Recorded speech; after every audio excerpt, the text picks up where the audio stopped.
How about you, Hans? So we're gonna wrapping her up today. Gonna be done with it. Finally. Um, Brakes, all that good stuff, and inner fenders, get them put on. Uh, some finish putting our front end parts on, inner and outer tie rods, stuff like that. Do a couple of small adjustments, kind of get it rough aligned. Take it to the alignment shop in the morning. Get them to get her all squared away, finesse her on in, and hopefully this thing rides good. Hopefully it'll be good and ready for the event on Saturday to get us to East Tennessee so we can go watch these guys race and check out the vendors and show and shine and all that good stuff. Hopefully it'll be a good weekend, but yeah, let's get after it.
strategically place your inner fender bolts because you don't ever have all of them.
Yeah, boy.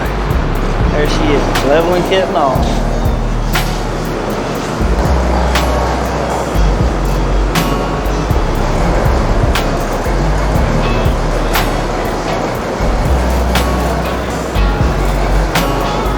It's a good look for the old truck.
Well, boys, we did it.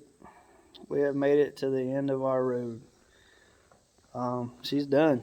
We're going to go in the morning and get our front end alignment done, put some miles on this thing, and see how it does. I'm excited because I know compared when I did the quad cab, man, it was a drastic change. It was so much better. Everything was just smoother, a lot easier to turn. It rolled down the road a lot easier. But in a stick shift truck, you'll really feel it, especially when you grab the clutch. So I'm sure it'll be very noticeable on this one too, just not having that drag there from that front ring gear and pinion, and your axles always moving and everything wanting to fight and bind and stuff like that whenever you're turning and driving down the road. But yeah, the life of the front end is going to be a lot longer now. Services are going to be, a lot longer between services. It's just an all-around better kit. It's a way better deal than a hub assembly, especially you guys that are running like 12-inch, 14-inch wide wheels, stuff like that.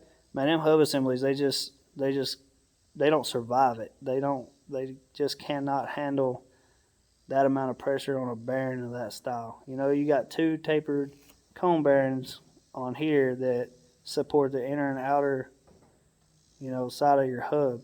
So there's a lot more backbone there for a wide wheel to sit on and support. So yeah, it'd be a great upgrade for you guys if you don't mind not having, Cap King caps or, the spinny cap, stuff like that. But they look good on a wide wheel. I had 12 wides on the quad cab, and they looked great on that. They didn't, stick out or anything. They looked really good. You can't run your center caps unless you want to cut a hole in them that'll fit over it, but it ain't a big deal. It's really just a peace of mind for me and the reliability and durability factor.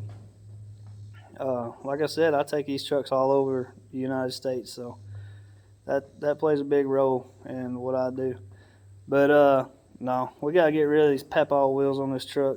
We're probably gonna end up putting the ones off the quad cab off of it because I plan on dually swapping the quad cab. So it'll be a 05 short bed dually 6-speed truck with a 5.9. It ought to look pretty good. I don't know what size tires we're gonna go with yet.